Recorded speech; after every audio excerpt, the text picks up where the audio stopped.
Hey there, and welcome, highly ambitious future medics and dentists. I am absolutely thrilled to have you here for today's explainer. Look, if you're engaging with this material, you already know the deal. The University Clinical Aptitude Test, or UCAT, is basically the gatekeeper to your dream career. But today, we are going to radically shift your mindset. We're moving away from this exhausting idea of just grinding through endless questions and just working hard. Instead, we're going to learn how to work smart. We are going to completely decode the exam, hack the interface, and give you the exact efficiency playbook you need to crush it. I want to start off by throwing a visceral number at you, 33. That's 33 seconds. That is the brutal, totally unforgiving average amount of time you have per question across the entire exam. Let that sink in for a second.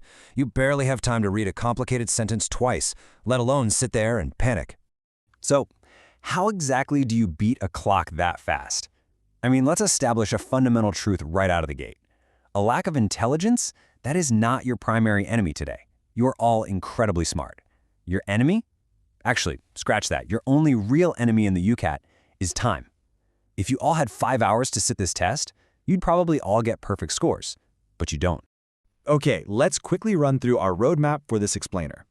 First up, escaping the time trap. 2, mastering the UCAT machine. 3, mental math versus the calculator. And finally, number 4, the perfect mock strategy. Let's get right into it. Section 1. Escaping the time trap.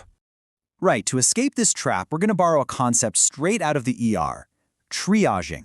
In the context of the UCAT, triaging is the act of rapidly assessing a question's difficulty, making an educated guess, flagging it, and immediately moving on.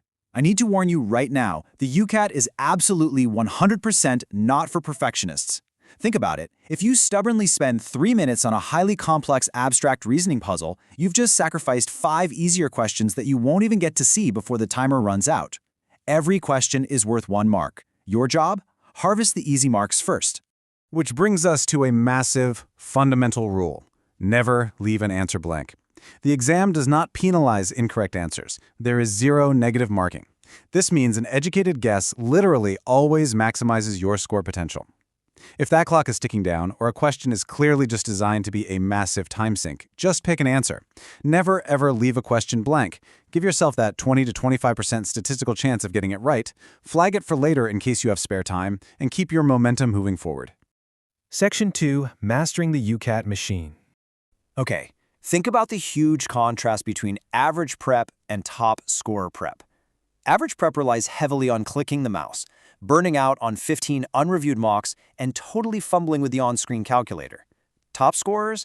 They operate entirely via keyboard shortcuts. They take a highly focused 6 to 10 intensely reviewed mocks, and they treat that basic on-screen calculator like a precision instrument. Listen, if you take away just one technical skill from this whole explainer, let it be these essential keyboard shortcuts. Alt plus C to open and close your calculator.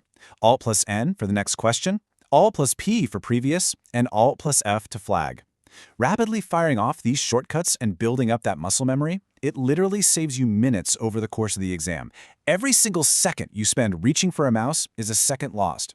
Keep your hands on the keyboard. Now, speaking of the interface, we really need to talk about the on-screen calculator. I want to reassure you now so you don't panic on test day. This thing is a super basic 4-function tool. Treating this like the fancy scientific calculator you used in high school chemistry is a massive trap. It has no brackets, so you have to follow strict order of operations completely manually. It has no power functions. You're stuck using repeated multiplication. And get this, it has no percentage key, meaning you must instantly know how to convert percentages to decimals in your head, like multiplying by 0.15 to find 15%. Because it's so basic, the memory function is absolutely your secret weapon here. And it's a really simple 3-step process. You press P to store your intermediate calculation. Then you clear the screen, do your next bit of math, and then press C to recall that stored value right back into your equation. And critically, don't forget this part. Press C and then C again to completely clear the memory before the next question. Doing this completely removes the need to waste precious seconds looking down and scribbling intermediate values on your whiteboard. Section 3. Mental math versus the calculator. Look, I get it. The instinct under all that exam pressure is to frantically click open the calculator the exact second you see numbers. But you've got to resist this. You should absolutely not be using the calculator for basic multiplication up to 12 by 12, simple 25 or 50% conversions, adding simple two-digit numbers, or dividing by 2, 4, 5, or 10. You really must resist the urge to use the calculator as like an anxiety management tool to double-check basic math. Opening it up and clicking around takes anywhere from 5 to 15 seconds. If you can do the math in your head in 3 seconds, using the calculator is a huge net loss of time. Here is a super actionable, specific mental hack you can literally start using today to slice seconds off your time.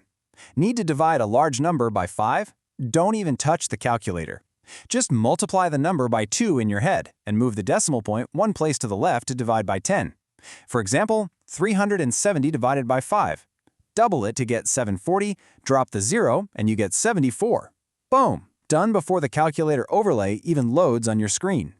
So the golden rule of thumb here is this. Use the calculator for multi-step calculations, not obvious decimals, and super complex percentages. Lean on your mental edge for instant recall, rough estimation, and simple fraction equivalent. Basically, if you know the answer before the calculator even opens, trust your working, trust your brain, and don't open it. Section 4. The perfect mock strategy. Now, you might be surprised by the actual number of full mocks that top scores take. It's usually just 6 to 10. That's it. A really common and frankly fatal mistake is thinking that taking 15 or 20 mocks automatically guarantees a higher score. It doesn't. Doing 15 mocks without in-depth review will just lead to brutal burnout, and it actually cements your bad habits. Quality over quantity is absolutely the name of the game here. Let's walk through a beautifully structured mock timeline. At about 6 to 5 weeks out, you're doing just 1 mock a week to establish a solid baseline. By 4 to 3 weeks out, you bump that up to 2 a week to really lock in your timing and accuracy. 2 weeks out is your absolute peak. 2 full mocks plus mini section drills to master your exam pacing. And in your final week, you do just 1 mock early in the week and then you rest. Seriously, no new full mocks 2 days before test day. You want to walk into that testing center feeling sharp and fresh, not exhausted. But here's the thing. Taking the mock is really only half the battle. This is the rigorous review process the top percentiles actually use. Step 1. Categorize every single error. Was it just a silly mistake, a genuine knowledge gap, or did you just flat out run out of time? Step 2. Log all your wrong answers in a dedicated error journal so you can spot your patterns. And step 3. Redo your absolute weakest section under intense time pressure the very next day. The time you spend reviewing is just as critical, if not way more critical, than the time you spend testing. I want to share an incredibly empowering quote to just kind of keep echoing in your mind on exam day. The UCAT penalizes hesitation, not incorrect answers. When you encounter one of those nightmare questions that makes absolutely no sense, do not freeze up. Make your best educated guess, flag it, and confidently move right along to the questions you can answer. Well, we've reached the end of our efficiency playbook. You've got the mindset, you know the killer keyboard shortcuts, you know exactly when to rely on your mental math, and you have a totally foolproof mock strategy. So, I'm going to leave you with this final, somewhat provocative question as you head back to your prep. When you sit down at that computer on test day, will you let the clock run you, or will you run the clock? Trust your preparation, use these hacks, and go conquer the UCAT.